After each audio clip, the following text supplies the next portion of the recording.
Hello, hello, hello, hello mga kabiyanan. Good morning, good morning, good morning, good morning, good morning, good morning, good morning, good morning, good morning, good morning, good morning, good morning, good morning, good morning again mga kabiyanan. So it's dinner time. Kakatapos ko lang po nito ng mag-jogging galing sa Oak GT Port. So pagdating ko dito may naghanda yung anak namin ng dinner.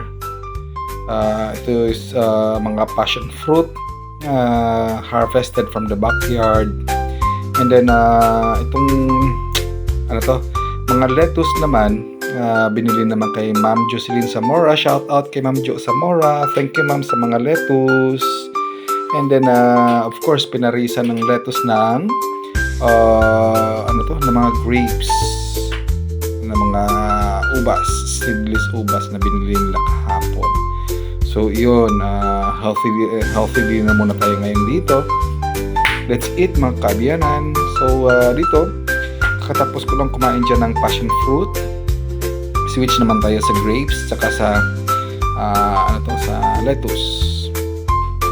So medyo magasta sa kuryente, so binawasan natin yung ilaw doon sa counter natin. Sarap ng lettuce guys, galing kay Ma'am Jocelyn Zamora. Ang crispy, super crispy. The reason na sabi ko parang may gulay pa yata na natira kaninang tanghali sa lunch namin. So yun, kumuha rin ako ng gulay and tsaka pinaris doon sa lettuce. Such a combination, di ba? Lettuce, gulay, and then ano tong tawag natin? Grapes. Ang gulay ko dyan is bulang lang. Yan. So, napasarap ang kain ko dyan. Hindi ko napansin na parang mauubos ko na yata yung mga lettuce dyan. Ang sarap talaga sa pakiramdam na healthy yung kinakain natin. Although not all the time healthy yung kinakain namin, pero at times kahit paano mag-healthy foods tayo.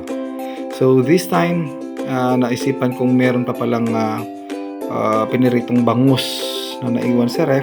So kinuha ko na rin kasi parang napasarap ang kain ko dyan eh. So yan. So much for now mga kabiyanan. Maraming salamat po sa inyong panonood. Please continue to follow my videos. Maraming salamat po. God bless you and have a nice day everyone.